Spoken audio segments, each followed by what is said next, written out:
Hi, എല്ലാ പ്രവാസി സഹോദരങ്ങൾക്കും എന്റെ വിനീതമായിട്ടുള്ള നമസ്കാരം.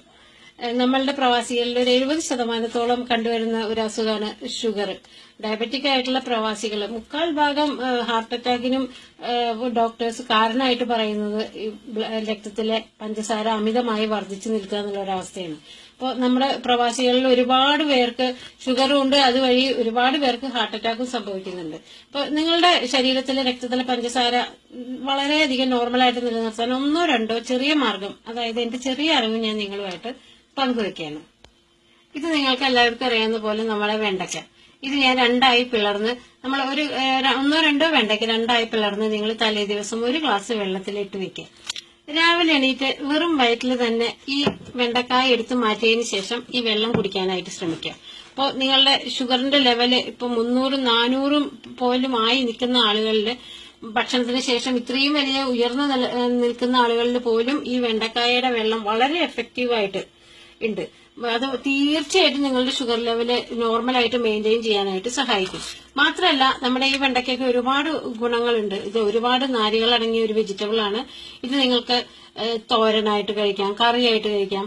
ചുരുക്കത്തിൽ പറഞ്ഞ ഒരു ഡയബറ്റിക് പേഷ്യന്റിന്റെ അന്നന്നത്തെ ഭക്ഷണത്തിൽ ഈ വെണ്ടക്കായ ഏതെങ്കിലും രീതിയിൽ നിങ്ങൾ ഉൾപ്പെടുത്താൻ ശ്രമിക്കണം. അടുത്തതായിട്ട് നിങ്ങൾക്ക് എല്ലാവർക്കും അറിയാവുന്ന പോലെ നമ്മുടെ ചെറുനാരങ്ങ. ഈ ചെറുനാരങ്ങ അത് നിങ്ങൾ രാവിലെ ഈ വെണ്ടക്കയുടെ വെള്ളം കുടിക്കണമെന്ന് പറഞ്ഞതുപോലെ തന്നെ അതിന് പറയലായി ഈ ചെറുനാരങ്ങ 1 ഗ്ലാസ് വെള്ളത്തിൽ പിഴിഞ്ഞ് അതും 1 ഗ്ലാസ് വെള്ളമായിട്ട് നിങ്ങൾ കഴിക്കുക. കാരണം ഈ ചെറുനാരങ്ങ എന്ന് പറഞ്ഞാൽ ഈ വൈറ്റമിൻ സിയുടെ കലവറയാണ്. ഇത് ഒരുപാട് രോഗപ്രതിരോധ ശേഷി തരുന്ന ഒരു വസ്തുവാണ്. മാത്രമല്ല, നമ്മുടെ ഡയബറ്റിക് പേഷ്യൻസ് മറ്റ് നോർമൽ ആയിട്ടുള്ള ഒരാളെ അപേക്ഷിച്ച് ഡയബറ്റിക് പേഷ്യൻസിന് ചെറിയ ചെറിയ ഇൻഫെക്ഷനുകൾ പെട്ടെന്ന് വരാനായിട്ട് ചാൻസ് ഉണ്ട്. പനിയൊക്കെ സാധാരണ ആൾക്കാർക്ക് പിടിക്കുന്നതിന്റെ എളുപ്പത്തിൽ തന്നെ ഡയബറ്റിക് പേഷ്യൻസിന് പിടിക്കും. അതുവഴി ഇൻഫെക്ഷൻസും വരും. അപ്പൊ ആ ഇൻഫെക്ഷൻസ് ഒക്കെ ഒഴിവാക്കാനും അസുഖങ്ങൾ വരാതിരിക്കാനും ഡെയിലി നിങ്ങളൊരു ചെറുനാരങ്ങ പിഴിഞ്ഞ് 1 ഗ്ലാസ് വെള്ളം കുടിക്കുന്നത് വളരെ നല്ലതാണ്. അടുത്തതായിട്ട് ഗ്രീൻ ആപ്പിൾ. റെഡ് ആപ്പിളിനേക്കാളും മധുരം കുറയുന്നതെന്ന് മാത്രമല്ല, റെഡ് ആപ്പിളിനേക്കാൾ ഒരുപാട് പോഷക സമ്പുഷ്ടമാണ് ഗ്രീൻ ആപ്പിൾ. പിന്നെ ഡയബറ്റിക് പേഷ്യന്റിന്റെ ഷുഗർ ലെവൽ കുറയ്ക്കാനായിട്ട് സഹായിക്കും എന്നാണ് പറയുന്നത് ഈ ഗ്രീൻ ആപ്പിൾ. തൊലിയോടുകൂടി വളരെ വൃത്തിയായിട്ട് കഴുകിയതിന് ശേഷം തൊലിയോടുകൂടി തന്നെ നിങ്ങളിത് കഴിക്കാൻ ശ്രമിക്കണേ. അടുത്തതായിട്ട് നമ്മുടെ ഗ്രീൻ ടീ. ഗ്രീൻ ടീ ഇപ്പൊ എല്ലാവരും നമ്മൾ സാധാരണയായിട്ട് ഉപയോഗിച്ച് തുടങ്ങി. ആദ്യമൊക്കെ അത് യൂറോപ്യൻ രാജ്യങ്ങളിലും അമേരിക്കയിലൊക്കെയാണ് ഒരുപാട് ആൾക്കാർ ഉപയോഗിക്കാറ്. ഇപ്പൊ നമ്മൾ മലയാളികൾക്കും അറിയാം എന്താണ് ഗ്രീൻ ടീ എന്ന്. പക്ഷെ ഈ ഗ്രീൻ ടീയുടെ ഗുണം പലർക്കും അറിയില്ല. ഈ ഗ്രീൻ ടീ എന്ന് പറഞ്ഞാൽ ഒരുപാട് ആന്റി ഓക്സിഡന്റ്സ്, നമ്മുടെ ശരീരത്തിലെ വിഷാംശങ്ങളെ പുറന്തള്ളാൻ സഹായിക്കുന്ന ഒരുപാട് വസ്തുക്കൾ അടങ്ങിയതാണ്. അപ്പോ ഒരു ഡയബറ്റിക് പേഷ്യന്റ് എന്നല്ല, ആരായാലും നിങ്ങൾ ഏതെങ്കിലും ഒരു ചായ കുടിയുടെ സമയത്ത് രാവിലെ ആയാലും വൈകിട്ടായാലും ഒരു ചായ ഗ്രീൻ ടീ ആയിട്ട് കുടിക്കുക. തീർച്ചയായിട്ടും മധുരം അവോയ്ഡ് ചെയ്യാനായിട്ട് ശ്രദ്ധിക്കുക.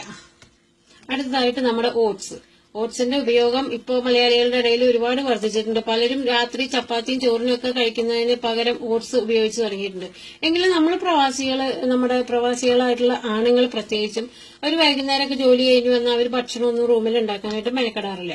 ഒരു നേരെ ഹോട്ടലിലേക്ക് പോകും. അപ്പൊ ഹോട്ടലിനെ സംബന്ധിച്ചിടത്തോളം നമുക്കറിയാം അവരുപയോഗിക്കുന്ന എണ്ണ എന്താണെന്ന് അറിയില്ല, അവരെങ്ങനെയാണ് അത് പാചകം ചെയ്യുന്നത്, അതിൽ എന്തൊക്കെ മായം കലർന്നിട്ടുണ്ടെന്ന് നമുക്ക് നേരിട്ട് അറിയാൻ സാധിക്കില്ല. മാത്രമല്ല, ഇന്നത്തെ ഭക്ഷണ രീതി ഒരു രീതിയിലും നമ്മൾ ഹോട്ടലിൽ പോയി ഭക്ഷണം കഴിക്കുന്നത് നമ്മുടെ വയറിന് തീർച്ചയായിട്ടും നല്ലതാവില്ല. അപ്പോ ഒരു നേരത്തെ ഭക്ഷണം നിങ്ങൾ ഓട്സ് ആക്കുക. അപ്പൊ രാത്രി നിങ്ങൾ വന്നു കഴിഞ്ഞാൽ ഈ ഓട്സ് സാധാരണ പുട്ടുപൊടി നനയ്ക്കുന്നത് പോലെ നനച്ചതിന് ശേഷം ഒരല്പം തേങ്ങ ഉപയോഗിച്ച് ആ പുട്ടുകുറ്റിയിൽ ഇത് നിറച്ച് ഒരു 3-4 മിനിറ്റിന് ശേഷം നിങ്ങൾക്ക് ഒരു നല്ല സ്വാദിഷ്ടമായ ഒരു ഓട്സ് പുട്ട് റെഡിയാവും. അത് ഏതെങ്കിലും ഒരു കറിയുടെ കൂടെയോ അല്ലെങ്കിൽ ഹാഫ് കഷ്ണം പഴത്തിന്റെ കൂടെയോ ഒക്കെ നിങ്ങൾക്ക് ഉപയോഗിക്കാം.